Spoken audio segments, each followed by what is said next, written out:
Hey, I'm Dr. Sarah Mitchell, a sleep consultant at Helping Babies Sleep.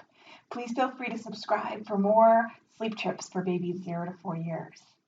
Today I want to talk to you about those of you who have fussy newborns at night. I remember when I was going through this, I used to spend hours rocking, feeding, nursing, trying to get my baby to settle at nighttime, and it was really frustrating. And I want to share some tips with you to help you get through that period. So there's three main reasons why kids are fussy in the nighttime. The first one is that they're cluster feeding, which is very natural and normal, assuming that they're breastfeeding. Okay, so in general, your milk supply decreases near the end of the day, and so often newborns will cluster feed very frequently over the course of a couple of hours, with the goal of then having their longest stretch of sleep.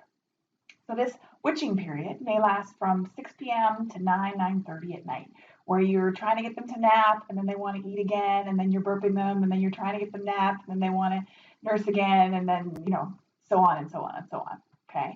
This period lasts until about 10 to 12 weeks of age. And around that time, then you start to see bedtime creep earlier. But right now, 0 to 2 months, you might be trying to get your kiddo down for around 9 o'clock. By 3 months, maybe 8 o'clock. And then by 4 months, 7:30ish, around there. Okay. So that's the first reason why your newborn may be fussy at night. The second reason is that they're tired. Yes. So being overtired then can make it harder to get your little one to fall asleep and then stay asleep.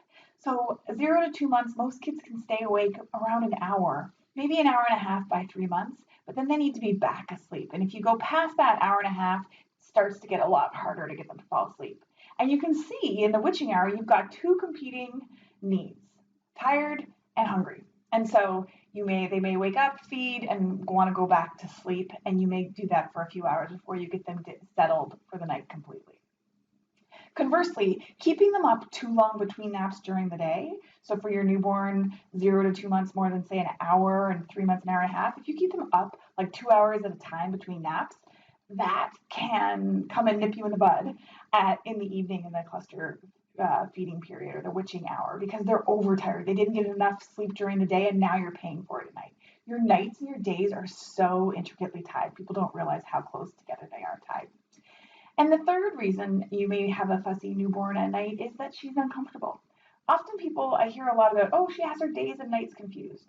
Well, yes and maybe not, because melatonin is the hormone that's released by your brain that signals all your body process that it's time to sleep. And that comes out for all of us adults at night when the sun goes down. Your newborn doesn't really have those hormones kicking in yet. However, breastfeeding kids get that hormone from your breast milk. So if you're pumping and stashing, you want to be writing what time of day you're doing that, because it's important for the melatonin. So for newborn breastfeeding kiddos, pretty hard to confuse night and day. And if your child's awake for extended periods in the night, what's bugging her? There's something that's bugging her. Is she overtired? Does she have gas? What is it? It's one of those things, or hunger. One of those things is at play then. So let's assume it's gas. Why did you have a gassy kid? So how I see gassy kids present in my clinic is that they are uncomfortable. There's 5 main reasons for this. So the first thing you want to check is your latch. Okay? So if your latch isn't perfect, your child's going to be getting air in, and that's going to make her gassy and uncomfortable. And same goes for a bottle. If you're not bottle pacing appropriately and you're getting air in, she's going to have more gas in her system, more air in her system. The second reason, which is really common and a lot of people don't realize it, is they have an oversupply of milk. So I had this with my daughter, and how it presented was that she would drink fine, it seemed, but then she would projectile vomit all of that milk right out. And it was really scary at first. And then I just realized I had so much milk. And I mean, everyone has their own journey. Our story was that she was a little bit underweight. Well, she was big, 9 pounds, 7 ounces. And then she dropped 10% of her body weight. So they're like, feed her, feed her, feed her. So I just kept bringing her to the breast. And I got my supply up. I got her gaining weight well, but then I had all this milk. So about 3 weeks in, she started doing this projectile vomiting thing. And the Lychee League has a great resource about oversupply and how to block feed to reduce that amount. But think about a kid drinking out of a fire hose. They're going to be gassy because it's milk coming at them so quickly, and they're often getting air in when they're doing that. So I see that commonly with people couple quick tips for oversupply. Go check out that La Leche League that I mentioned. And also sideline breastfeeding so your child can control the flow of milk a little bit better. You don't have gravity working with that flow, and also they can let a little bit of it come out on the sides of their mouths. Third reason for gas is your burping technique needs a little bit more finesse. So I often see people forcing burping, really hitting hard, but really it's about finesse. It's about squeezing the bubbles up from their stomach, up their esophagus, using this part of your hand to squeeze on the left-hand side of their spine or the right-hand side of their spine when they're on you, squeezing those bubbles out, getting some counter pressure on the stomach area. So often bringing the knees up under your hand, getting their little bottom in the air if you're doing this position. Or my favorite is if they're sitting, it's hard to explain on video, but sitting in front of you, right, and they're facing that way, and then you're leaning them forward and holding their face with your hand and squeezing those bubbles out. I have a much better video in my newborn class. I don't have a baby with me right now. So burping technique.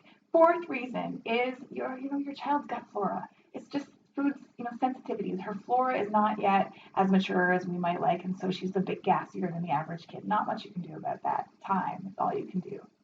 And the fifth reason is some kids are more sensitive to foods than others. For example, my son, I could drink coffee, no problem. My daughter was much more sensitive to it. I remember one night having a Diet Coke with her at 7 p.m. and she was up inconsolable between 2 and 3. And I know it's the Diet Coke because she was a great sleeper from the beginning because I taught her to sleep from day one. And yes, you can be doing that without tears. And so when sleep was going sideways, I was like, okay, what have I done? Why is she struggling right now? I know she doesn't have her days and nights confused. What's bugging her? And it was the Diet Coke caffeine.